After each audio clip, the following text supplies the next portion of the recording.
it's me Anjali Verma and welcome to my channel. So like I had promised you all, so आज हम करने वाले हैं हमारे मैथ्स का सैम्पल पेपर एंड जैसा कि मैंने आपको बताया था कि जो आपका CBSE ने रिलीज़ किया था सैम्पल पेपर, उसके सॉल्यूशंस आपको बहुत सारी वीडियोस मिल जाएंगी उसकी. सो आज हम वो वाला सैम्पल पेपर नहीं सॉल्व करने वाले हैं. आज हम कोई डिफरेंट सैम्पल पेपर सॉल्व करेंगे एंड ये जो सैम्पल पेपर है वो इस पर्टिकुलर बुक से मैं आपको कराने वाली हूँ, जो कि है 36 sample question papers from the Oswal publishers. And इसमें आपको सभी के सैम्पल पेपर्स मिल जाएंगे PCM along with English and physical education. So इसी से जो सैम्पल पेपर है हम वो प्रैक्टिस करेंगे. I will also provide its link in the description box so that you can directly go and purchase this book. So this is our sample paper. अब हम इसे सॉल्व करते हैं. सबसे पहले है हमारा सेक्शन A. तो सेक्शन A हम कंप्लीट कर लेंगे. देन फर्स्ट देखते हैं. फर्स्ट क्वेश्चन है we have to find the principal value of branch of sec inverse. तो ये आपको याद ही होगा 0, पाई माइनस पाई बाय 2 है. एंड मैंने बताया था इस टाइप के क्वेश्चंस बहुत ज़्यादा आए हैं जिसमें या तो आपसे प्रिंसिपल वैल्यू पूछी गई है, यानी कि आपसे रेंज पूछी गई है, या फिर आपसे डोमेन पूछी गई है. तो ये आपको याद होने चाहिए. मैंने पर्सनली जो कॉस और साइन होता है या फिर कॉस इनवर्स, साइन इनवर्स, इनकी जो डोमेन एंड रेंज थी वो याद करी थी. बाकी के जो 4 है ना हमारे, वो मैंने उन्हीं की हेल्प से लर्न कर रखा था. जैसे 0, पाई जो होती है वो रेंज होती है कॉस इनवर्स की. एंड अगर हम सेक इनवर्स में देखते हैं तो पाई बाय 2 माइनस हो जाता है. सिमिलरली अगर हम देखें साइन इनवर्स का तो उसमें रेंज होती है minus pi by 2, pi by 2. And उस केस में क्या आता है, हमारा क्लोज्ड इंटरवल आता है. देन टैन इनवर्स में ओपन इंटरवल हो जाएगा. तो मैंने इसी तरह से लर्न किया था. अगर आप चाहो तो आप भी वैसे ही लर्न कर सकते हो, otherwise just mug up.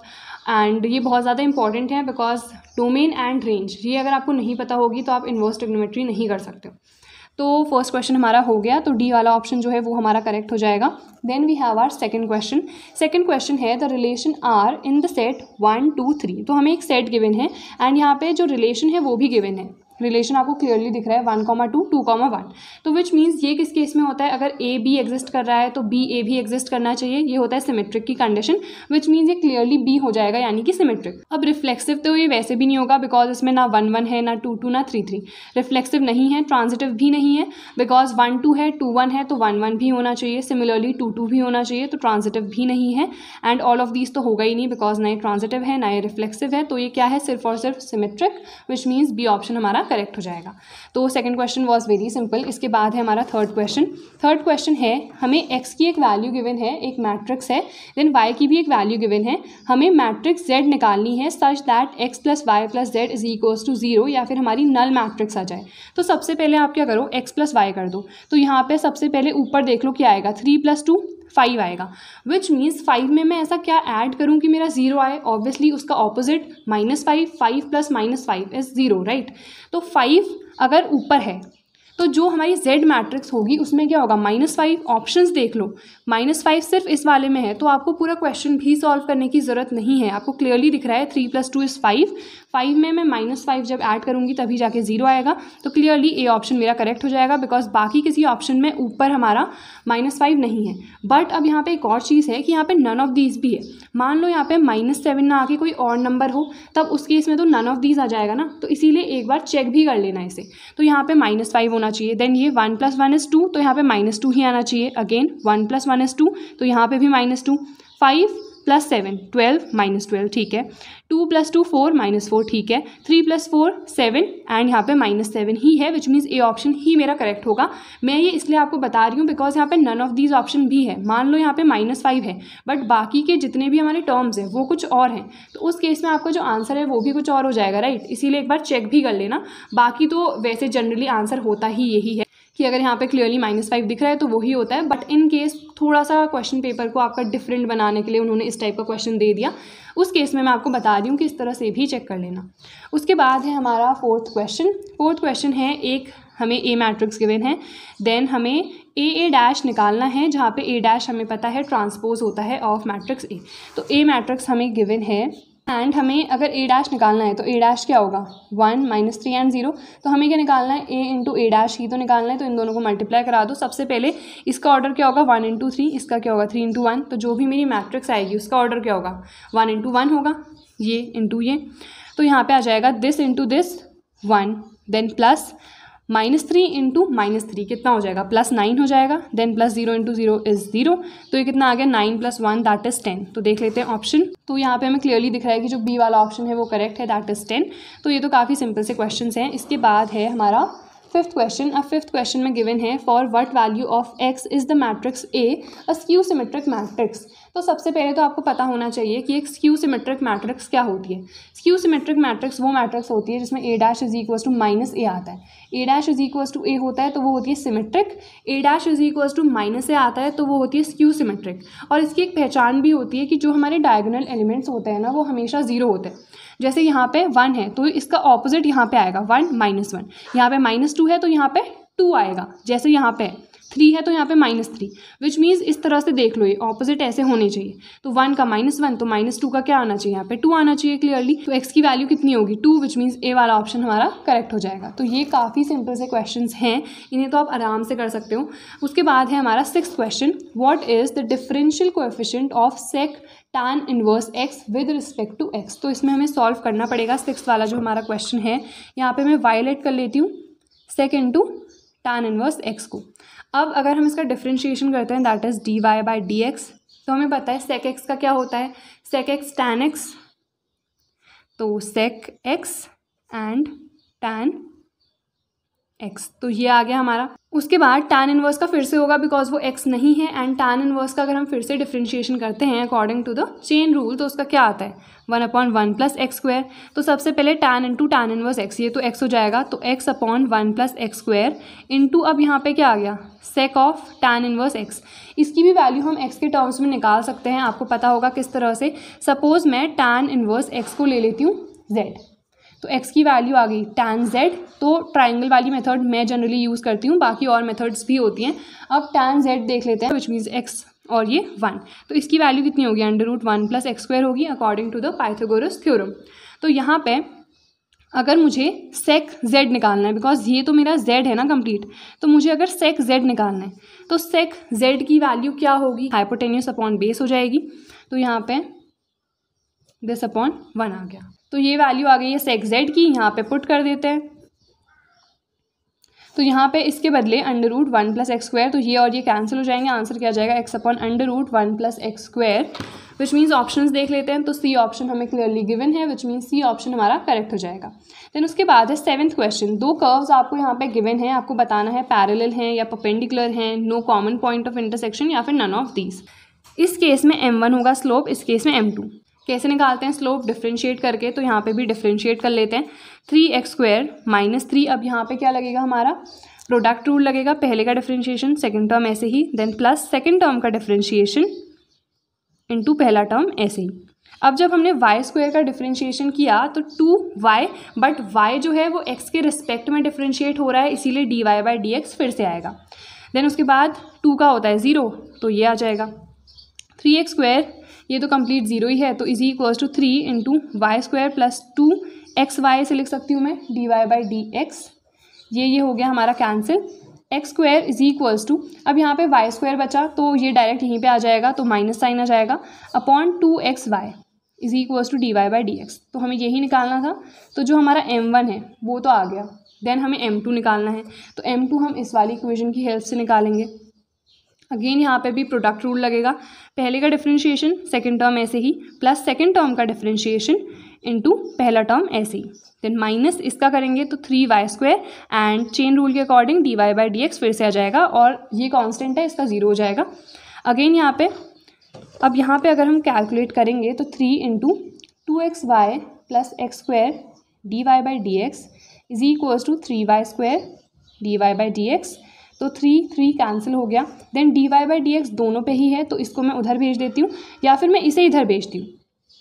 2xy + x² - y² and dy/dx common आ जाएगा, ये हमें पता है। देन उसके बाद x² - y² इंटू dy/dx इसको इधर भेज देती हूँ, तो -2xy एंड इसको भी मैं नीचे भेजूँगी, तो x² - y²। अब देखो यहाँ पे ये है हमारे m2 की वैल्यू, तो क्लियरली मुझे दिख रहा है m1 और m2 को अगर मैं मल्टीप्लाई कराऊंगी तो ये और ये कैंसिल हो जाएगा, ये और ये कैंसिल हो जाएगा, तो m1 इंटू m2 कितना आ जाएगा हमारा -1, बिकॉज यहाँ पे ऊपर एक माइनस साइन भी है, तो इसका आंसर आएगा -1। ये किसकी कंडीशन होती है? जब वो परपेंडिकुलर होते हैं, परपेंडिकुलर या फिर ऑर्थोगोनली कट कर रहे हैं या ऑर्थोगोनल हैं, इस तरह से आपको लिखा दिखेगा। तो परपेंडिकुलर गिवन था शायद, यहाँ पे देख लेते हैं। तो बी ऑप्शन हमारा करेक्ट हो जाएगा, विच इज़ परपेंडिकुलर। तो ये जो क्वेश्चन हैं बहुत सिंपल हैं। इसके बाद 8th क्वेश्चन है, if a matrix has 12 elements what are the possible number of orders it can have. तो सबसे पहले अगर यहाँ पे 12 एलिमेंट्स हैं, कितने ऑर्डर्स हो सकते हैं? हमारे पास एलिमेंट्स कितने हैं? 12 हैं, ठीक है। अगर कोई भी आपको गिवन है, ये तो बहुत सिंपल सा क्वेश्चन है। तो सबसे पहले इसके फैक्टर्स देख लो, 1 इंटू 12, 12 इंटू 1, ठीक है। 2 into 6, 6 into 2, 3 into 4 and 4 into 3। उसके बाद कुछ होगा नहीं, बिकॉज वो 6 ही फिर रिपीट करेगा। तो 1 2 3 4 5 6 कितने हैं? 6 पॉसिबल हैं। तो ऑप्शन देख लेते हैं, सी ऑप्शन करेक्ट हो जाएगा, 6 पॉसिबल ऑर्डर्स। अगर सपोज पूछा जाता 5 एलिमेंट्स हैं तो कितने पॉसिबल ऑर्डर हैं? 2 ही हैं, बिकॉज इसके फैक्टर्स क्या है? 1 इंटू 5 एंड 5 इंटू 1। तो कितने पॉसिबल है? खाली 2 ही पॉसिबल है। 13 अगर दिया हो, बिकॉज यही क्वेश्चन जनरली आते हैं, ये NCERT में भी आपके गिवन है, तो उस केस में 1 इंटू 13, 13 इंटू 1, 2 ही पॉसिबल ऑर्डर्स हैं। तो इस तरह से आप उनके फैक्टर्स देख लो, जितने फैक्टर्स जाएंगे उतने ही उसके पॉसिबल नंबर ऑफ ऑर्डर्स होंगे, ठीक है।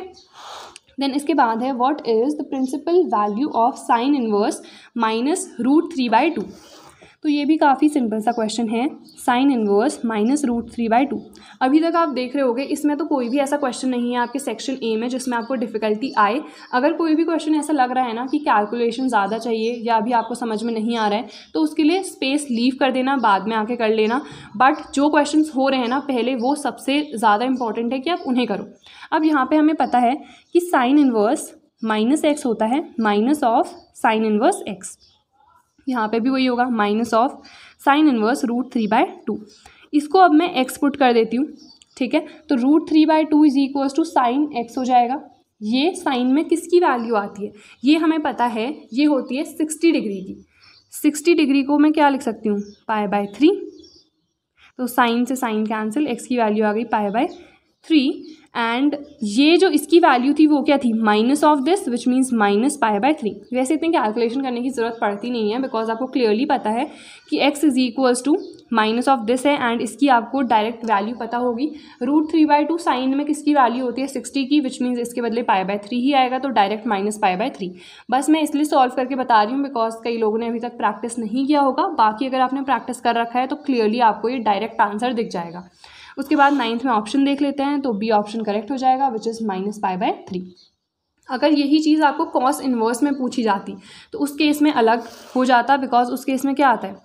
कॉस इन्वर्स -x अगर है तो उसकी वैल्यू होती है pi minus cos inverse x। तो उसमें जो भी यहाँ पे वैल्यू आएगी ना, उसे आपको पाई से सब्ट्रैक्ट करना पड़ेगा, तब जाके आपका आंसर आएगा। तो ये जो छोटी छोटी चीज़ें हैं ये आप डेफिनेटली देखना। वैसे भी इन्वर्स ट्रिग्नोमेट्री वाले में बहुत कम पोर्शन बचा है, बस प्रिंसिपल वैल्यू, डोमेन, रेंज यही बचा है आपका, तो उसे तो प्रॉपरली देख लेना। देन इसके बाद हमारा 10th क्वेश्चन है। इस क्वेश्चन में हमें dy/dx कैलकुलेट करना है, तो ये तो काफ़ी सिंपल सा क्वेश्चन है। यहाँ पे अगर आप करोगे तो आपको पता है ये नीचे आ जाएगा सबसे पहले 6, तो 8 इंटू 6 48 x की पावर 5 हो जाएगा। Then minus 12x²। तो पहले आपको 48 दिख रहा है, तो अगर किसी ऑप्शन में 48 दिख रहा है तो वही ऑप्शन सही हो जाएगा, आगे करने की भी ज़रूरत नहीं है, बी ऑप्शन हमारा करेक्ट हो जाएगा। तो ये काफ़ी सिंपल से क्वेश्चंस हैं। देन उसके बाद है आपका 11th question, how many possible orders a matrix having 8 elements can have. Again यहाँ पे 8 एलिमेंट्स आपको गिवन है, इसके फैक्टर्स देख लो कितने हो सकते हैं। 1 इंटू 8, 8 इंटू 1, 2 इंटू 4, 4 इंटू 2, बस इतने हो सकते हैं, विच मीन्स 4 पॉसिबल ऑर्डर्स। तो सी ऑप्शन करेक्ट हो जाएगा, विच मीन्स 4 पॉसिबल ऑर्डर्स हैं उसके। देन ये हो गए हमारे 11 क्वेश्चंस। इसके बाद है हमारा 12th क्वेश्चन, ठीक है। तो यहाँ पे हमें f(x) गिवन है, हमें डोमेन निकालनी है ऑफ f। अब ये डोमेन वाले क्वेश्चन जो हैं इंपॉर्टेंट होते हैं। f(x) हमें गिवन है साइन इनवर्स 4x + 3 एंड इसकी हमें डोमेन निकालनी। तो ये भी काफ़ी सिंपल सा क्वेश्चन है। अब यहाँ पे साइन इनवर्स इसको मैं ले लेती हूँ y। तो 4x + 3 की वैल्यू कितनी आ गई? साइन y आ गई। अब हमें पता है साइन y, इसकी जो हमारी रेंज होती है वो क्या क्या होती है? यहाँ पे -1 और 1 होती है, ये हमें पता है। साइन y की वैल्यू क्या है? 4x + 3। तो मैं यहाँ पे पुट कर देती हूँ 4x + 3। अब हमें तो x की निकालनी है ना, अब यहाँ पे क्या करो, +3 ये एलिमिनेट करना है तो -3 करना पड़ेगा। तो -1 -3, 4x + 3 -3, 1 -3, तो ये कैंसिल हो गया, -4 4x एंड यहाँ पे कितना आ जाएगा -2। अगेन हमें क्या चाहिए, सिर्फ x चाहिए है, तो उस केस में 4 से डिवाइड करना पड़ेगा, तो डिवाइड कर देते हैं। तो कितना आ गया, -1x -1/2। तो विच मीन्स इसकी जो डोमेन आएगी वो क्या होगी, ये। एंड यहाँ पे क्लोज्ड ब्रैकेट आएगा, ओपन वाला नहीं आएगा, बिकॉज यहाँ पे इक्वल्स टू का साइन भी है। तो यहाँ पे ऑप्शंस देख लेते हैं, तो बी ऑप्शन हमारा करेक्ट हो जाएगा। देन उसके बाद 13th है, f(x) की वैल्यू गिवन है एंड यहाँ पे कुछ क्वेश्चंस मैंने मार्क किए हैं, जैसे 13th 16th और 17th, बिकॉज बाकी सारे क्वेश्चंस जो हैं वो बहुत सिंपल हैं, बट कुछ क्वेश्चंस होते हैं ना जिसमें आपको थोड़ा सा दिमाग लगाना पड़ेगा, यही वो उस टाइप के क्वेश्चंस हैं। अब यहाँ पे f(x) हमें ये गिवन है and it is continuous at x = 0, तो हमें f(0) की वैल्यू निकालनी है। सबसे पहले अगर मैं इसे डायरेक्ट निकालूंगी तो f(0) अगर मैं पुट कर रही हूँ तो नीचे 0 आ जा रहा है, विच मीन्स वो पॉसिबल नहीं है। एंड हमें वैसे भी क्लियरली गिवन है that x is not equals to 0, तो इसे हमें पहले चेंज करना पड़ेगा एंड जब हम इसे चेंज करेंगे उसके बाद ही इसकी जो वैल्यू है वो आएगी। अब ये वाला जो क्वेश्चन है ना, इसे इंपॉर्टेंट करके मार्क कर लेना, तो इसे हम सॉल्व करते हैं। तो 13 क्वेश्चन हमें गिवन है, f(x) की जो वैल्यू है दैट इज़ √4 + x -2/x। तो यहाँ पे हमें कैलकुलेट करना है f(0).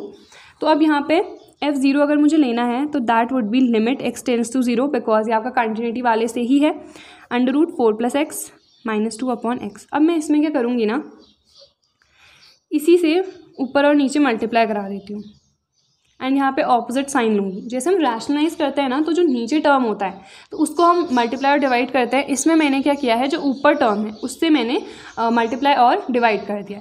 तो यहाँ पे f(0) की value limit x tends to 0। अब यहाँ पे इसे जब मैं सॉल्व करूँगी तो a + b a - b वाला आ गया है, तो a² - b²। क्यों, बिकॉज इसका स्क्वायर होगा तो रूट हट जाएगा एंड -2 का स्क्वायर होगा तो 4 आ गया, ठीक है। अपॉन अंडर अब x जो है इससे मल्टीप्लाई होगा, तो ये हो जाएगा x √4 + x + 2, ठीक है। तो ये हमारा आ गया। अब यहाँ पे 4 और -4 ये कैंसिल हो गया, लिमिट x टेंड्स टू 0, ऊपर क्या आ गया x, नीचे भी है x + 2। अब देखो ऊपर भी x नीचे भी x, तो ये तो हो गया कैंसिल। देन f(0) की वैल्यू कितनी आ गई, limit x tends to 0 1/√4 + x + 2। तो अब हम यहाँ पे अगर 0 पुट करेंगे तो डिनोमिनेटर 0 नहीं आएगा, राइट। तो यहाँ पे अब x के बदले अगर मैं 0 पुट करूँ तो √4 कितना होता है 2 + 2 आ गया 4, तो f(0) की वैल्यू कितनी आ गई 1/4। तो ऑप्शन देख लेते हैं, तो बी ऑप्शन हमारा करेक्ट हो जाएगा। ये जो क्वेश्चन था ये इंपॉर्टेंट है, इसे मार्क कर लेना। उसके बाद है 14th question, the equation of the normal to the curve y = sin x at 0, ठीक है। y = sin x at 0, equation of normal निकालनी है, तो उसके पहले हम स्लोप ऑफ नॉर्मल निकालेंगे। तो dy/dx करती हूँ, तो sin x का क्या होता है, cos x होता है। एंड इक्वेशन हमें निकालनी है, इक्वेशन क्या होती है नॉर्मल के लिए, y - y1 कितना है 0 = -1/dy/dx, ठीक है। यहाँ पे cos x पुट कर देते हैं। देन x - x1 कितना है 0, तो y = -1/cos x। अब x कितना है 0 है, तो cos 0 इज़ 1, तो यहाँ पे 1 आ गया इंटू x, ठीक है। तो y = -x आ गया, या फिर x + y = 0, जिस भी फॉर्म में हमें गिवन है वो हम देख लेते हैं। x + y = 0, विच मीन्स सी वाला जो ऑप्शन है वो करेक्ट हो जाएगा। अब यहाँ पे 15th क्वेश्चन, ये इंपॉर्टेंट है, वैसे तो सिंपल है बट जिन्होंने प्रैक्टिस नहीं किया है उन्हें नहीं आएगा। तो यहाँ पे y हमें ये गिवन है, इसे नोट डाउन कर लेते हैं। अब हमें यहाँ पे क्या कैलकुलेट करना है, dy/dx। तो सबसे पहले इस पूरे का स्क्वायर है, विच मीन्स ये पूरे को पहले हम x कंसिडर करेंगे। ये है हमारा x² का क्या होता है 2x होता है डिफरेंशिएशन, तो 2 × x, ठीक है, ये आ गया। बट क्वेश्चन यहीं पे ख़त्म नहीं हो गया, बिकॉज ये x था नहीं, इसे हमने लेट किया था, तो इसका फिर से डिफरेंशिएशन होगा, किसके अकॉर्डिंग, चेन रूल के अकॉर्डिंग। अब यहाँ पे सबसे पहले ये चीज़ तो मेरी आ गई है, इसको एज इट इज़ हम पुट कर देते हैं। यहाँ पे अगर मैं इसका फिर से डिफरेंशिएशन करूँ तो इसका कितना आ जाएगा, इसका होगा 2x, which means 3 × 2x 6x हो जाएगा, ठीक है। 6x -9x का कितना होगा, 9 कांस्टेंट है, बाहर आ जाएगा, x का होता है 1, तो -9 आ गया। अब डायरेक्ट ऑप्शन देख लेते हैं। तो डायरेक्ट ऑप्शन तो मुझे कोई नहीं दिख रहा है, बट मैं क्या कर सकती हूँ, एक चीज़, इसमें से 3 कॉमन ले सकती हूँ। 3 कॉमन लूँगी तो बाहर जाके 3 × 2 6 हो जाएगा, ठीक है। और यहाँ पे कितना बचेगा देन 2x माइनस 3 बचेगा। तो क्या ऐसा ऑप्शन गिवन है वो देख लेते हैं। येस गिवन है क्लियरली डी वाला 6 into 3x square minus 9x plus 5 into 2x minus 3 which means D वाला ऑप्शन हमारा करेक्ट हो जाएगा। उसके बाद है 16th क्वेश्चन। अब यहाँ पे हमें गिवन है the number of all 1 functions from the set. हमें एक नेचुरल नंबर्स का सेट गिवन है टू इटसेल्फ। तो एक नेचुरल नंबर का सेट है, उससे खुद ही में कितने 1 फंक्शंस पॉसिबल हैं। तो ये वाला जो क्वेश्चन है वैसे मुझे एनसीईआरटी में तो इसका एक्सप्लेनेशन नहीं मिला, बट जितना मुझे इस क्वेश्चन के लिए मिला है मैंने अगेन इसे भी इंपॉर्टेंट मार्क कर रखा है, बिकॉज इस टाइप के क्वेश्चन जो हैं ये एनसीईआरटी में नहीं गिवन है, तो इन्हें अच्छे से प्रैक्टिस करना। तो इसमें क्या है 1 फंक्शंस जो आपको मिलेंगे वो होंगे NCN इंटू n फैक्टोरियल। अब ये NCN कितना होता है, ये जब आपने permutation and combination class 11th में पढ़ा होगा तब आपको पता होगा इसकी वैल्यू होती है 1, विच मीन्स कितने 1 फंक्शंस पॉसिबल हैं n फैक्टोरियल। तो जो डी वाला ऑप्शन है वो हमारा करेक्ट हो जाएगा। देन इसके बाद 17th question, let f R be a function defined by this then f is. तो 1 है या ऑन टू है, अगेन मैंने इसे भी इंपॉर्टेंट मार्क कर रखा है, विच मीन्स थोड़ा डिफरेंट क्वेश्चन होगा। Let's see. तो सबसे पहले हमें fx गिवन है x square minus 8 upon x square plus 2। ठीक है, तो सबसे पहले 1 के लिए चेक करते हैं। 1 के लिए चेक करने के लिए मैंने आपको पहले की वीडियोस में भी बताया है कि मैं जनरली क्या करती हूँ, कोई पॉजिटिव और एक नेगेटिव नंबर लेती हूँ। सपोज मैं f1 के लिए पहले चेक करती हूँ, तो 1 माइनस 8 अपॉन 1 प्लस 2। ठीक है, यहाँ पे -7/3 वैल्यू आ रही है। f-1 पुट करती हूँ, तो -1 का square is 1 and then again -1 का स्क्वायर इज़ 1, तो 1 प्लस 2। अगेन जो मेरी वैल्यू है वो सेम आ रही है, ये वैल्यू सेम है। एंड अगर हमारी वैल्यू सेम होती है तो क्या वो 1 होता है? नहीं होता है, विच मीन्स ये 1 तो मेरा नहीं है। अब हमें ऑन टू के लिए चेक करना पड़ेगा, 1 नहीं है। ऑन टू के लिए कैसे चेक करते हैं? ऑन टू के लिए अगेन मैंने कहा है कोई भी नेगेटिव नंबर लिया करो। इसको सपोज वायलेट कर देते हैं। तो ऑन टू कब होता है, कब नहीं होता है? ऑन टू वो तब होता है जब जितने भी कोडोमेन में हमारे एलिमेंट्स हैं उन सबकी एक प्री इमेज हो। तो अगर किसी एलिमेंट की प्री इमेज कोई इमेजिनरी नंबर आ रहा है तो उस केस में वो ऑन टू नहीं होता है। तो यही हमें चेक करना है। तो यहाँ पे कोई भी नेगेटिव नंबर ले लेते हैं। तो सपोज़ मैं इसके बदले -2 लेती हूँ, तो यहाँ पे x square minus 8 upon x square plus 2 is equals to -2। ठीक है, मैंने ले लिया। X square minus 8 is equals to, ये इससे मल्टीप्लाई होगा -2 एक्स स्क्वायर -4। ठीक है, 3x square is equals to -4 plus 8, तो 3x square is equals to 4। तो एक्स स्क्वायर की value 4/3 which means plus minus √ 4/3। तो इसके लिए तो ये एग्जिस्ट कर रहा है। तो क्या हम ऐसा कह देंगे कि ये हमारा ऑन टू है? नहीं, बिकॉज y की जो वैल्यू है, आप नेगेटिव में अगर सिर्फ 2 ले रहे हो तो उस केस में तो ये हमारा ऑन टू आ जा रहा है। बट 1 अपॉन करके या फिर फ्रैक्शन में कोई टर्म लो, उसमें ट्राई करते हैं। तो अब यहाँ पे -1/2 सपोज मैं ले लेती हूँ। देन यहाँ पे x square minus 8 upon x square plus 2 is equals to, suppose मैं ले लेती हूँ -1/2। जनरली मैं जितने भी नेगेटिव नंबर्स होते हैं ना वो ही लेती हूँ, बिकॉज मेरे जो आंसर्स है वो नेगेटिव नंबर लेके ही सही आते हैं। तो उसके बाद यहाँ पे 2x square minus 16 is equals to -x square and -2। ठीक है, तो ये 3x square is equals to -2 and यहाँ पे आ जाएगा +16। अगेन ये इसके लिए सही आ रहा है। तो क्या फिर से सही होगा? नहीं, मैं इसको फिर से चेक करूँगी। अब इस केस में जब अगर मैं ऊपर कोई नंबर ले रही हूँ बड़ा और नीचे छोटा, उस केस में भी सही आ रहा था ये। लाइक हमने -2 लिया था तो यहाँ पे हमारी +4 की वैल्यू आ रही थी, विच मीन्स ऊपर बड़ा टर्म होना चाहिए। तो अब मैं फ्रैक्शन में ही लेती हूँ और ऊपर कोई बड़ा टर्म ले लेती हूँ। Suppose x square minus 8 upon x square plus 2 is equals to, suppose -9 में ले लेती हूँ। तो x square minus 8 is equals to -9x square and यहाँ पे माइनस कितना आ जाएगा 18। ठीक है, तो ये हो जाएगा 10x square is equals to -18 plus 8। अब हमें पता चल गया कि ये ऑन टू नहीं है। क्यों? बिकॉज अब नेगेटिव टर्म आ गया है। 10x square is equals to -10 हो जाएगा। ठीक है, x square is equals to -1, x की वैल्यू आ गई +- √-1। क्या ये मेरा रियल नंबर है? नहीं, this is an imaginary number and इसकी वैल्यू क्या होती है हमारी? आयोटा कहते हैं इसे। तो ये हमारा एक इमेजिनरी नंबर है। तो क्या ये मेरा ऑन टू है? क्या जो -9 है, ये जो है इसमें हमने -9 लेट कर रखा है, इसकी क्या कोई एक प्री इमेज मिली मुझे डोमेन में? नहीं मिली, बिकॉज जो मुझे इसकी प्री इमेज मिली वो एक इमेजिनरी नंबर मिला। बट हमारा जो फंक्शन है वो तो रियल से रियल में डिफाइंड है ना, तो ये तो मुझे रियल नंबर मिला ही नहीं, विच मीन्स ये ना ही ऑन टू है और ना ही 1 है। 1 वाला तो सिंपल है, हमने 1 और -1 के लिए चेक कर लिया, तो विच मीन्स उसमें सेम वैल्यू आई है, तो 1 नहीं है। 1 का मतलब क्या होता है कि किन्हीं भी 2 एलिमेंट्स की सेम इमेज नहीं होनी चाहिए। तो उस केस में 2 एलिमेंट्स की सेम इमेज आ गई, इसीलिए 1 नहीं है। ऑन टू में जो कोडोमेन है, कोडोमेन के जितने एलिमेंट्स हैं उन सब की एक प्री इमेज होनी चाहिए एंड वो भी रियल होनी चाहिए। बट यहाँ पे जो मेरी प्री इमेज है वो कैसी है, इमेजिनरी आई, इसीलिए ये ऑन टू नहीं है। आई होप आपको अच्छे से समझ में आ गया होगा। तो इसमें देख लेते हैं, डी ऑप्शन करेक्ट हो जाएगा, neither 1 1 nor onto. I hope ये जितने भी क्वेश्चन हैं ये आपको अच्छे से समझ में आ रहे होंगे because it is very important. तो ये जो सेक्शन है ये हम कंप्लीट कर लेते हैं। 18th क्वेश्चन है, थीटा हमें गिवन है साइन इनवर्स साइन -600, हमें थीटा की वैल्यू निकालनी है। ठीक है, थीटा हमें गिवन है साइन इनवर्स साइन -600। वैसे तो साइन इनवर्स साइन एक्स क्या होता है, हमारा एक्स होता है, बट यहाँ पे -600 है तो हमारी जो साइन की डोमेन होती है उसमें नहीं आ रहा है। साइन की डोमेन क्या होती है, -π/2, π/2, तो उस केस में तो ये नहीं आ रहा है। तो विच मीन्स हम यहाँ पे डायरेक्ट -600 तो नहीं लिख सकते हैं, इसे हमें चेंज करना पड़ेगा। अब -600 को हम किस तरह से चेंज करें कि कोई ऐसा टर्म आ जाए। तो सबसे पहले तो इसके आसपास मैं कोई भी नंबर देखती हूँ एंड यहाँ पे हमें पता है साइन -x क्या होता है, माइनस साइन एक्स, तो ये माइनस साइन तो मैंने बाहर ले लिया। ठीक है, माइनस साइन हमने बाहर ले लिया। अब यहाँ पे माइनस साइन, अब 600 को मैं किस तरह से चेंज करूँ। तो 600 के आसपास आप देखो, अगर मैं 180 × 4 करती हूँ तो कितना आएगा, ये 720 आ जाएगा। ठीक है, 720 बहुत दूर हो गया। 3 से मल्टीप्लाई करती हूँ तो 540 आ गया, तो 540 + 60 करके आ जाएगा। ठीक है, तो विच मीन्स मैं यहाँ पे क्या कर सकती हूँ, 3π + 60 डिग्री, 60 डिग्री को मैं क्या लिख सकती हूँ, π/3 लिख सकती हूँ।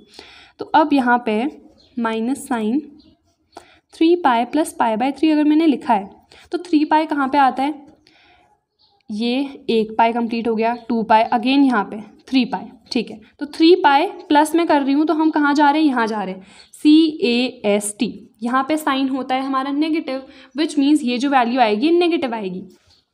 तो साइन इनवर्स, एक माइनस साइन तो ऑलरेडी है, एक माइनस साइन अब इंट्रोड्यूस हो जाएगा, माइनस साइन π/3। बिकॉज हम कहाँ चले गए, हम टैन के रीजन में चले गए हैं एंड हमें चाहिए क्या है, साइन चाहिए, तो यहाँ पे तो नेगेटिव होगा, तो इसीलिए एक माइनस साइन तब इंट्रोड्यूस हुआ है। ठीक है, माइनस माइनस हो गया, प्लस साइन इनवर्स साइन π/3, क्या π/3 रेंज में आता है, डेफिनेटली आता है, तो इसका आंसर कितना हो गया, π/3। ऑप्शन देख लेते हैं, ए ऑप्शन हमारा करेक्ट हो गया, दैट इज π/3। उसके बाद है 19th question, tan of sec inverse x is equal to sine of cos inverse 1/√5। तो इसको मैं सपोज वायलेट कर लेती हूँ। So y is equal to sec inverse x, तो sec y मेरा आ गया x। अब ये है y एंड मुझे tan y पता करना है, तो हमें पता है 1 + tan² y is equal to sec² y। sec² y कितना हो जाएगा, x², 1 + tan² y, तो tan² y कितना आ जाएगा मेरा, x² - 1, tan y निकालूंगी तो अंडर रूट पे आ जाएगा, तो ये तो tan y ही है ना, तो इसकी वैल्यू कितनी आ गई, √x² - 1। ठीक है, ये हमने कैलकुलेट कर लिया। यहाँ पे अगेन मैं इसको ले लेती हूँ, cos इनवर्स 1/√5 को z ले लेती हूँ, तो मुझे साइन z पता होना चाहिए। तो z की value cos inverse 1/√5, cos z कितना आ गया, 1/√5, साइन z अगर निकालना है √1 - cos² z 1/5, तो ये कितना आ जाएगा, 2/√5। ठीक है, तो हमारा जो साइन z है उसकी वैल्यू कितनी आ गई, 2/√5, तो इस पूरे के बदले 2/√5 आ गया। देन इसके बाद इसका स्क्वायर कर लेते हैं, तो x² - 1 इज इक्वल्स टू, इसका स्क्वायर करेंगे तो 4/5। देन इसे ऐड कर देते हैं तो ये आ जाएगा ऊपर 9, तो x की वैल्यू क्या आ गई, +-3/√5, बिकॉज इसका अंडर रूट हो जाएगा। तो ऑप्शंस में देख लेते हैं, तो या ए ऑप्शन हमारा करेक्ट हो जाएगा। देन उसके बाद लास्ट क्वेश्चन है सेक्शन ए का 20th, एंड जो बाकी सेक्शंस हैं उनके लिए मैं जल्द वीडियोस अपलोड कर दूंगी। तो यहाँ पे हमारा 20th क्वेश्चन है, हमें u गिवन है, x गिवन है एंड y गिवन है, हमें uv + xy निकालना है। तो सबसे पहले uv अगर मैं निकालूंगी तो दोनों को मल्टीप्लाई कराना पड़ेगा एंड इसमें आपको क्लियरली दिख रहा है इसका ऑर्डर कितना है हमारा, 1 × 3, इसका 3 × 1, तो जो भी मैट्रिक्स आएगी वो 1 × 1 ऑर्डर की होगी। तो 3 × 2 6 आ गया। ठीक है, -3 × 2 कितना आ गया, -6, एंड 4 × 1 तो 4 आ गया। ठीक है, प्लस हमें क्या करना है, एक्स वाई करना है, तो एक्स वाई देख लेते हैं। इसमें अगेन वही है, 0 × 2 0, प्लस 2 × 2 4, प्लस 3 × 4 आ गया 12। तो यहाँ पे ये तो कैंसिल हो गया, इसके बदले आया 4, यहाँ पे आ गया 16, तो आंसर कितना होगा 20। तो ऑप्शन देख लेते हैं, तो डी ऑप्शन करेक्ट हो जाएगा। अब यहाँ पे बिकॉज हमें मैट्रिक्स का मल्टीप्लिकेशन करके ऐड कराना था, इसीलिए डी ऑप्शन होगा ना कि ए, तो इसमें कन्फ्यूजन हो जाती है एंड ये क्वेश्चन मुझे बहुत ज़्यादा बार दिखा है, तो यहाँ पे क्लियरली हमारा जो ऑप्शन डी है वो करेक्ट हो जाएगा। तो इस टाइप के जितने भी क्वेश्चन हैं ना उन्हें प्रॉपरली देखना, एंड आई एम थिंकिंग कि इसी वीडियो में कुछ और क्वेश्चन भी करा देते हैं सेक्शन बी के, सो दैट जो सेकेंड वीडियो है उसमें आपको थोड़ा ही पोर्शन कवर अप करना पड़े। Now we have a section B. अब इसमें जो 22 वाला आपका क्वेश्चन गिवन था सैम्पल पेपर में, that is out of syllabus, इसीलिए वो मैं नहीं करा रही हूँ। That is why I have change the question. जिस टाइप के क्वेश्चंस आपके पूछे जाते हैं, तो सबसे पहले 21st क्वेश्चन है, the function this given by this is 1 1 है, ऑन टू है, दोनों है, या फिर दोनों में से कुछ भी नहीं है। बाइजेक्शन का मतलब होता है कि 1 1 भी है एंड ऑन टू भी है। तो ये जितनी भी चीज़ें हैं ना ये आपको आनी चाहिए कि 1 1 को इंजेक्टिव कहते हैं, देन ऑन टू को सर्जेक्टिव कहते हैं, दोनों है तो बाइजेक्टिव कहते हैं, तो ये सारी चीज़ें आपको आनी चाहिए। अब सबसे पहले हमें फंक्शन गिवन है यहाँ पे x³ - 1। अगेन अगर 1 1 चेक करना है तो f1 पुट कर दो, कितना आ जाएगा यहाँ पे 1 - 1 0। f -1 पुट करो तो -1 का क्यूब क्या होता है -1, तो इसका कितना आ गया -2, विच मीन्स किन्हीं भी दो एलिमेंट्स की सेम इमेज हमारी नहीं आ रही है, विच मीन्स ये 1 1 तो है। तो हमारे पास दो ऑप्शन है यहाँ पे कि 1 1 बट नॉट ऑन टू या फिर बाइजेक्शन वाला, तो हमें ऑन टू के लिए भी चेक करना पड़ेगा। तो अगेन इसको y पुट कर दो एंड x³ - 1 के बदले हम पुट कर देते हैं सपोज -2, तो x³ = -2 एंड ये उधर जाएगा तो +1, तो x³ आ गया -1। तो विच मीन्स x की कोई ना कोई वैल्यू होगी रियल, बिकॉज ये क्यूब में है, स्क्वायर में नहीं है। अगर स्क्वायर में होता तो उस केस में एक इमेजिनरी नंबर आता, but because this is -1 which means -1 का क्यूब रूट डेफिनेटली होगा। तो बिकॉज यहाँ पे क्यूब रूट है विच मीन्स ये ऑन टू भी होगा हमारा, बिकॉज हमें पता है ऑन टू कब नहीं होता है, जब सारे एलिमेंट्स की जितने भी कोडोमेन में एलिमेंट्स हैं उनकी प्री इमेज ना हो या फिर प्री इमेज हमारी इमेजिनरी आ रही है। तो यहाँ पे इमेजिनरी नहीं आ रही है। अगर x² = -1 आता तो उस केस में हमें पता है किन्हीं भी दो नंबर का स्क्वायर करके कभी भी एक नेगेटिव नंबर नहीं आ सकता है, तो विच मीन्स एक इमेजिनरी नंबर आता, उस केस में ये ऑन टू नहीं होता, बट इस केस में ऑन टू है, विच मीन्स 1 1 भी है, ऑन टू भी है, दोनों है, तो उसको या तो लिखा होगा ऑप्शन में 1 1 एंड ऑन टू, या फिर अ बाइजेक्शन या फिर अ बाइजेक्टिव फंक्शन। तो सी ऑप्शन हमारा करेक्ट हो जाएगा which is a bijection. Then उसके बाद है हमारा 22nd question. Raj is playing with spring by throwing it in the air which is moving along the function. हमें ये फंक्शन गिवन है, क्रिटिकल पॉइंट्स निकालने हैं। अब क्वेश्चन में जो भी गिवन हो, अगर क्रिटिकल पॉइंट्स निकालने हैं आपको पता है क्या करना है, आपको f' निकालना है। तो यहाँ पे कितना आ जाएगा 12x³ - 12x² - 24x। अब यहाँ पे सबसे पहले मैं 12x कॉमन ले लेती हूँ, बिकॉज 12x कॉमन आ सकता है। x² - x बचा यहाँ पे एंड यहाँ पे -2। तो इसको अगर मैं 0 के इक्वल पुट करती हूँ तो सबसे पहले एक वैल्यू तो x की 0 आ गई, यहाँ पे से दो वैल्यूज़ और आएंगी विच मीन्स 3 वैल्यूज़ होंगी। तो x² - x - 2 = 0, x² - 2x + x -2 = 0, then यहाँ पे +1 x - 2 = 0, x +1 × x - 2 = 0, which means x की बाकी वैल्यूज़ क्या आएगी, एक -1 एंड यहाँ पे से 2, तो which means B option correct हो जाएगा, 0 -1 एंड 2। तो this was a very simple question. इसके बाद हम कुछ और क्वेश्चंस प्रैक्टिस करते हैं। So then this is your 23rd question. अब ये जो 22nd वाला क्वेश्चन है this is out of syllabus, इस टाइप के क्वेश्चंस आपके नहीं आएंगे, इसीलिए मैंने ये नहीं कराया। इसके बदले मैंने आपको दूसरा 22nd वाला क्वेश्चन दिया था। इफ़ यू वांट कि इसका भी मैं सोल्यूशन कराऊँ तो डू कमेंट डाउन। उसके बाद देखो यहाँ पे क्वेश्चन आप पढ़ लो, यहाँ पे आपका ये फिगर एंड ऑल बना है। Graph of OABC is the feasible region shaded, आपको कॉर्नर पॉइंट एंड जेड की वैल्यू ऑलरेडी गिवन है, फंक्शन वगैरह सब बना रखा है। Maximum income would be got by people. Oh god, like literally इतना बड़ा क्वेश्चन था एंड यहाँ पे आप क्लियरली आपको पता है कि मैक्सिमम क्या है, ये वैल्यू है, तो ये ऑप्शन करेक्ट हो जाएगा। तो आई डोंट नो इस टाइप के क्वेश्चंस वो देंगे या नहीं, बट यहाँ पे क्वेश्चन आया है तो पूरा क्वेश्चन पढ़ने में भी टाइम वेस्ट मत करना, डायरेक्ट क्वेश्चन देखो।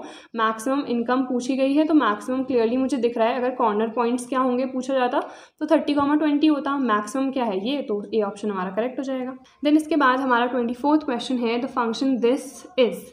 तो यहाँ पे ये फंक्शन ना 0 पे भी कंटिन्यूस होगा, 1 पे भी। अगर आपने NCERT के क्वेश्चंस प्रैक्टिस करे हैं तो आपको डेफिनेटली आता होगा। तो यहाँ पे देख भी लेते हैं। f(x) मुझे गिवन है mod of x + mod of x - 1। अब अगर मैं यहाँ पे f0 पुट करती हूँ तो यहाँ पे mod of 0 + mod of 0 - 1, ये 0 ही रहेगा, -1 इसके बाहर से मॉड है तो इसकी वैल्यू आनी मेरी 1 ही है। एंड अगर मैं लिमिट भी लूँ यहाँ पे, लिमिट मतलब LHL लूँ या RHL लूँ, तभी भी मेरा जो आंसर है वो 1 ही आएगा। उसके बाद सिमिलरली अगर मैं यहाँ पे लेती हूँ 1 तो यहाँ पे इसकी वैल्यू 1 ही होगी, यहाँ पे 1 - 1 तो ये 0 विच मीन्स इसकी वैल्यू भी मेरी 1 ही आएगी। अगेन अगर मैं 1 पे भी LHL एंड RHL कैलकुलेट करती हूँ तो उसकी वैल्यू मेरी 1 ही आएगी, विच मीन्स वो दोनों ही पॉइंट्स पे कंटिन्यूस होगा। ये जो मॉड वाला फंक्शन है ये बहुत सिंपल होता है बिकॉज अगर आपने NCERT क्वेश्चंस करे हैं तो आई थिंक ये वाला NCERT में भी गिवन है एंड लास्ट में गिवन होगा शायद, जितना मुझे याद है। तो ये क्वेश्चंस जो है ना ये बहुत सिंपल होते हैं एंड जो मॉड वाला फंक्शन है वो कंटिन्यूस होता है। तो क्लियरली ऑप्शन देख लेते हैं, continuous at x = 0 as well as at x = 1। उसके बाद 25th क्वेश्चन है, a हमें गिवन है a - 2i and into a - 3i। तो ये देखना है हमें, तो a - 2i -2i का क्या मतलब हुआ, i यानी कि हमारी जो आइडेंटिटी मैट्रिक्स आती है 2 से मल्टीप्लाई करा देंगे तो इधर तो 0 0 ही रहेगा। तो यहाँ पे कितना आ जाएगा 4 - 2 2, देन यहाँ पे 2i, देन यहाँ पे i एंड देन यहाँ पे कितना आ जाएगा -1। मल्टीप्लाई कराना है a - 3i से, तो यहाँ पे अब a ले लेते हैं, a हमारा यही वाला है एंड यहाँ पे -3i विच मीन्स अब 3 से मल्टीप्लाई करा देंगे। तो अब यहाँ पे कितना आ जाएगा 1, देन यहाँ पे 2i, देन यहाँ पे i एंड देन अगेन यहाँ पे -2। इन दोनों को मल्टीप्लाई कराना है तो 2 प्लस कितना आ जाएगा 2i², ठीक है। देन यहाँ पे 4i एंड यहाँ पे -4i, यहाँ पे i then -i, I think ये नल मैट्रिक्स आएगी। देन यहाँ पे 2i² प्लस 2, i² की वैल्यू यानी कि जो आयोटा का स्क्वायर होता है, अभी मैंने आपको बताया था आयोटा क्या होता है √-1, तो i² कितना होता है -1, तो इसकी वैल्यू है -1 -1 इंटू 2 -2 2 - 2 0, ये तो वैसे ही कैंसिल हो गया 0 0 एंड यहाँ पे भी अगेन 2 इंटू -1 प्लस 2 यानी कि ये भी 0, तो एक नल मैट्रिक्स आ गई है। तो ऑप्शन देख लेते हैं, ए ऑप्शन हमारा करेक्ट हो जाएगा which is a null matrix. उसके बाद है हमारा 26th वाला question, determine the value of k for which the following is continuous at x = 3। तो अब हमें यहाँ पे वैल्यू निकालनी है जिस पे कंटिन्यूस होगा 3 पे। तो अब इसे हम सॉल्व कर लेते हैं सबसे पहले। तो ये तो मुझे पता है दैट k = x + 3 का होल स्क्वायर -36/x - 3 ही आएगा, ये हमें पता है एट x = 3। बट अगर मैं यहाँ पे 3 डायरेक्टली पुट कर दूँ तो 3 - 3 वुड बी 0 ना, तो ये नॉट डिफाइंड हो जाएगा। तो इसको हमें किसी तरीके से चेंज करना पड़ेगा। तो मैं इसे चेंज करती हूँ, x + 3 का होल स्क्वायर माइनस इसको मैं 6² लिख सकती हूँ, देन ये बन गया a² - b², तो a + b into a - b इस तरह से बन गया, राइट। ये तो k = ये तो आ गया x + 9, ये आ गया मेरा x - 3 अपॉन x - 3। तो अब ये मेरा हो गया कैंसिल, तो k की वैल्यू क्या आ गई x + 9। वैसे तो लिमिट एंड ऑल लिख के करना पड़ता है ये, बट बिकॉज MCQ वाला है तो लिखने विखने की कोई ज़रूरत नहीं है, जिस तरह से क्वेश्चन करने हैं वो मैं आपको समझा रही हूँ। तो यहाँ पे आ गया k = x + 9, x की वैल्यू क्या है हमें गिवन है, कंटिन्यूस कहाँ पे है 3 पे है, तो इसकी वैल्यू है 3, तो कितनी आ गई k की वैल्यू आ गई 12। तो ऑप्शन देख लेते हैं, तो बी वाला ऑप्शन हमारा करेक्ट हो जाएगा। तो these are very simple questions, बस जो थोड़ा सा दिमाग है वो लगाना है। जैसे यहाँ पे डायरेक्ट अगर मैं 3 पुट कर दूँ तो 3 - 3 0 आ गया, विच मीन्स नॉट डिफाइंड हो गया। इसीलिए हमने क्या किया 36 को 6² के फॉर्म में चेंज कर दिया ताकि a² - b² का फॉर्मूला बन जाए, ठीक है। आई होप ये क्वेश्चन समझ में आ गया होगा। उसके बाद 27th क्वेश्चन भी काफ़ी सिंपल सा है। अब यहाँ पे 1 × 3 की आएगी, which means 1, then plus x × 0, तो ये तो 0 ही आएगा, देन यहाँ पे 2 प्लस ये आ गया 5x + 3, देन यहाँ पे आ गया 3 + x + 2, ठीक है। x1 - 2 = 0, तो ये कितना आ गया 1 एंड ये हो जाएगा 5 + 5x 5 + x, ठीक है। देन अगेन यहाँ पे दिस इंटू दिस, तो x plus this into this 5 + 5x -2 into 5 + x = 0। अब ऐसे क्यों किया, बिकॉज ये 1 × 3 की है, ये 3 × 1 की, तो जो भी मैट्रिक्स आएगी 1 × 1 ऑर्डर की ही होगी। तो अब यहाँ पे x + 5 + 5x - 10 - 2x, तो 5 एंड ये 6x एंड देन -2 करेंगे तो 4x आ जाएगा। देन यहाँ पे ये कितना हो जाएगा, ये इधर -5 हो जाएगा, 4x = 5, तो मेरी x की वैल्यू कितनी आ गई 5/4। तो ऑप्शन देख लेते हैं एंड 5/4 किस में है, तो सी ऑप्शन मेरा करेक्ट हो जाएगा 5/4। देन हमारा 28th क्वेश्चन है, y हमें ये गिवन है, सो dy बाई डी एक्स, तो इसका डिफ्रेंशिएशन करेंगे, इसको मैं क्या लिख सकती हूँ, cot 2x का क्यूब लिख सकती हूँ, राइट। तो विच मीन्स इसको मैं x कंसिडर कर देती हूँ। x क्यूब का क्या होता है 3x स्क्वायर, तो सबसे पहले तो 3x स्क्वायर लिख दिया। देन ये जो cot 2x है इसका फिर से होगा, राइट। एंड हमें पता है कि cot x का क्या होता है minus of cosec square x, तो minus of cosec square x आ गया। अगेन ये 2x भी तो x नहीं है, तो इसका फिर से हो जाएगा, तो इसका जो ये 2 है वो बाहर आ जाएगा, तो यहाँ पे आ जाएगा 6, तो ये माइनस साइन भी आगे ले लेते हैं, -6 cot square 2x cosec square 2x। तो ऑप्शन देख लेते हैं, तो हमारा जो ए ऑप्शन है, या ए ऑप्शन हमारा करेक्ट हो जाएगा। यहाँ पे भी स्क्वायर आएगा बिकॉज cot x का क्या होता है minus of cosec square x होता है। तो ये तो काफ़ी सिंपल से हैं, इस तरह के क्वेश्चंस अगर आ गए ना तो कोई भी बहुत अच्छा स्कोर कर सकता है। एंड जो आपका सैम्पल पेपर है या फिर जितने भी सैम्पल पेपर्स हैं ना काफ़ी सिंपल हैं, बस 1-2 क्वेश्चन ऐसे हो सकते हैं जिनमें आप मे भी अटक जाओ। अगर उतने में अटक भी जाते हो ना तो आराम से 40 में से 38, 37 तो आपके आ ही जाएंगे। तो जितने भी क्वेश्चन हैं ना उन्हें बहुत अच्छे से प्रैक्टिस करो। देन हमारा 29th क्वेश्चन है, ए मैट्रिक्स हमें गिवन है, हमें मॉड ए निकालना है, then into mod of adjoint A. सबसे पहले मॉड ए मुझे क्लियरली पता है ए क्यूब होगा, ये मैंने आपको डिटर्मिनेंट वाले MCQs जिसमें कराए हैं उसमें भी आपको बताया है। जो भी नंबर है यहाँ पे, मतलब अगर आपकी इस तरह की कोई भी मैट्रिक्स गिवन है, यानी कि आपकी अगर स्केलर मैट्रिक्स आपको गिवन है तो उस केस में जो भी यहाँ पे नंबर है ना उसी का क्यूब आ जाएगा आंसर। अगर यहाँ पे 2 होता तो 2 क्यूब आ जाता आंसर, यहाँ पे ए है तो ए क्यूब, तो विच मीन्स मॉड ए तो मेरा ए क्यूब आ गया। अब मॉड ऑफ एडजॉइंट है, इसका भी फॉर्मूला होता है मॉड ए की पावर n-1। n क्या होता है ऑर्डर, इसका ऑर्डर कितना है 3 - 1, मतलब कितना आ गया मॉड ए का स्क्वायर। मॉड ए कितना है ए क्यूब का स्क्वायर कितना हो गया 8 की पावर 6, एंड इन दोनों को मल्टीप्लाई कराना है तो a cube into a 6, which means कितना आ गया ये ए की power 9।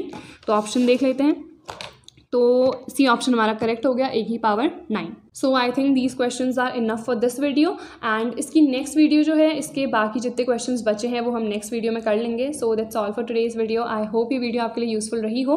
Don't forget to like, share and subscribe to my channel, and I will see you guys in the next video. Till then take care.